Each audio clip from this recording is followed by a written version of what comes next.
Kapı deliğine baktı. İçerideki de ona baktı. Kapı deliği.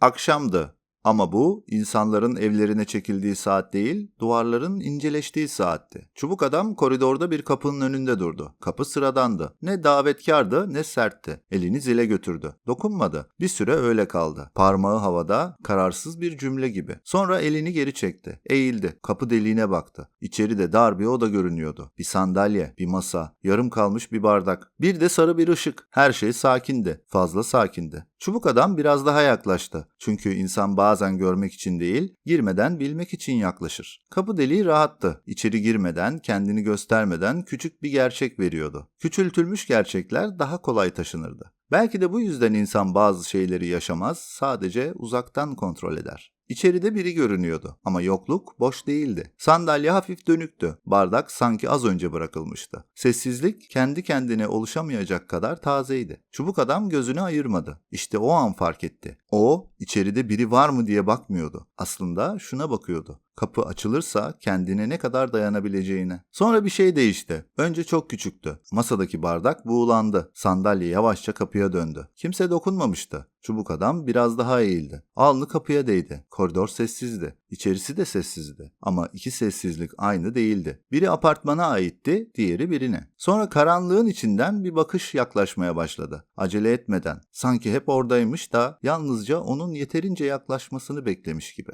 Oda küçüldü. Masa kayboldu. Sandalye kayboldu. Işık kayboldu. Geriye yalnızca yaklaşan bir bakış kaldı. Ve bir anda kapı deliğinin öbür tarafında tek bir göz belirdi. Doğrudan ona bakıyordu. Çubuk adam hızla geri çekildi. Nefesi bozulmadı ama koridor değişti. Bir an için duvarlar uzadı. Her kapı yıllardır açılmamış bir düşünceye benzedi. Kapıya baktı. Kapı yine sıradandı. Hiçbir şey olmamış gibi susuyordu. Zaten eşyaların en büyük yeteneği buydu. İnsanı sarsar, sonra da hiçbir şey yapmamış gibi dururlar. Çubuk adam tekrar kapı deliğine bakmadı. Çünkü artık biliyordu. Bazı delikler görmek için değildir. İnsanı küçülterek bekletmek için vardır. İnsan bazen kapıyı çalmaz. Çünkü reddedilmekten değil, cevap almaktan korkar. Cevap gelirse bekleme biter. Bekleme bitince bahane de biter. Kapı deliğinin pirinç halkasında kısa bir yansıma titreşti. Çubuk adam kendini gördü. Ama tam kendini değil. Omzunun arkasında ince, karanlık bir kıvrım vardı. Bir pelerin ucu gibi. Maskeye benzeyen bir gölge bir an göründü. Sonra kayboldu. Kanatlı kırbaç tam ortaya çıkmadı. Gerek de yoktu. Bazı dönüşümler pelerin açılarak gelmez. İnsan kendini küçük göstermeyi bırakınca başlar. Çubuk adam doğruldu. Bu kez eğilmedi. Elini zile götürdü. Ve bastı. İçeriden bir ses geldi. Ayak sesi mi, gölgenin yer değişmesi mi, bir kararın kapıya yaklaşması mı belli değildi. Ama bir şey geliyordu. Bu yeterdi.